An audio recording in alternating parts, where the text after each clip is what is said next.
Assalamualaikum warahmatullahi wabarakatuh. Qala Allahu ta'ala fil Qur'anil Karim, A'udzu billahi minasyaitonir rajim. Innani anallahu la ilaha illa ana fa'budni wa aqimis sholata lidzikri. Al-ayah amma ba'd. Pemirsa Qala Ramadan yang dirahmati oleh Allah Subhanahu wa taala. Alhamdulillah, di bulan yang penuh berkah ini kita bisa menyaksikan tausiah Qala Ramadan kali ini. Namun, sebelum saya mulai tausiah kali ini, ada pantun terlebih dahulu.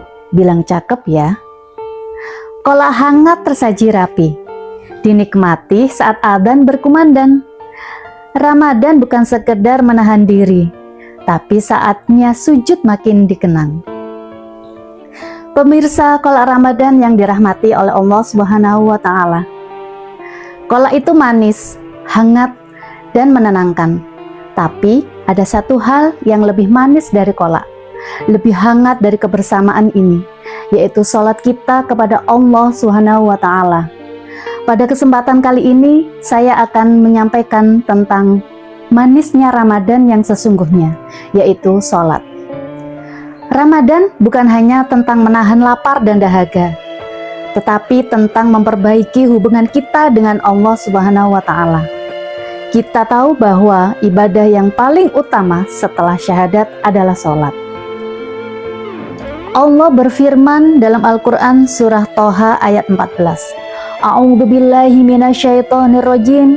Bismillahirrahmanirrahim. Innani anallahu la ilaha illa ana fa'budni wa aqimis sholata lidzikri. Al-ayah. Yang artinya, sesungguhnya aku ini adalah Allah. Tidak ada Tuhan yang hak selain aku. Maka sembahlah aku dan dirikanlah sholat untuk mengingatku.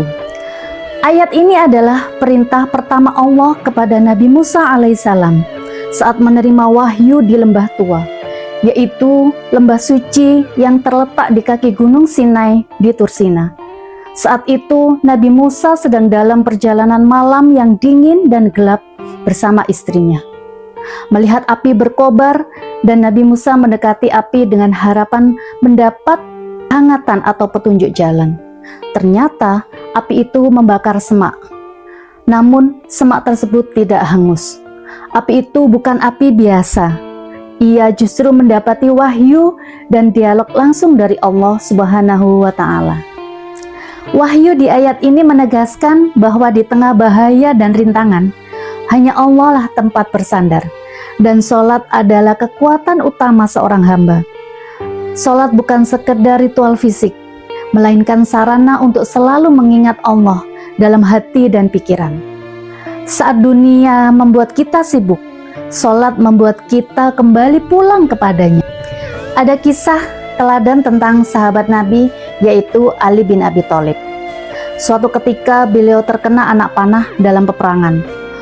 Untuk mencabutnya terasa sangat sakit. Para sahabat menunggu hingga beliau sholat. Saat beliau sudah larut dalam sujud dan khusyuk, anak panah itu dicabut dan beliau hampir tidak merasakan rasa sakitnya. Sholat bukan sekedar kewajiban, tapi keterhubungan total dengan Allah Subhanahu wa taala. Pemirsa Qala Ramadan yang dirahmati oleh Allah Subhanahu wa taala, sekarang mari kita bertanya pada diri kita sendiri. Apakah sholat kita sudah menjadi kebutuhan? Ataukah masih sekedar kewajiban yang ingin cepat diselesaikan? Ramadan adalah momentum bagi kita untuk memperbaiki diri. Kalau di bulan ini saja kita masih lalai sholat, lalu kapan lagi? Pemirsa Qala Ramadan yang dirahmati oleh Allah Subhanahu wa taala. Mari jadikan Ramadan ini sebagai titik balik. Bukan hanya rajin buka puasa bersama, tapi juga rajin berjamaah. Bukan hanya manis di lisan, tapi juga khusyuk dalam sujud. Ramadan sering membuat kita semangat tarawih, tadarus, dan berbagi. Tapi jangan sampai setelah Ramadan berlalu, salat kita kembali lalai. Semoga Allah menjaga salat kita, menerima puasa kita, dan menjadikan kita hamba yang selalu kembali kepadanya.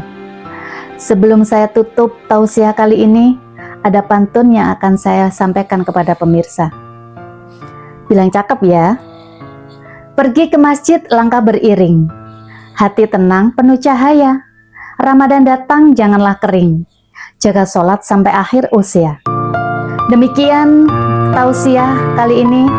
Akhirul kalam, wabillahi taufik wal hidayah, waridho wal inayah. Assalamualaikum warahmatullahi wabarakatuh.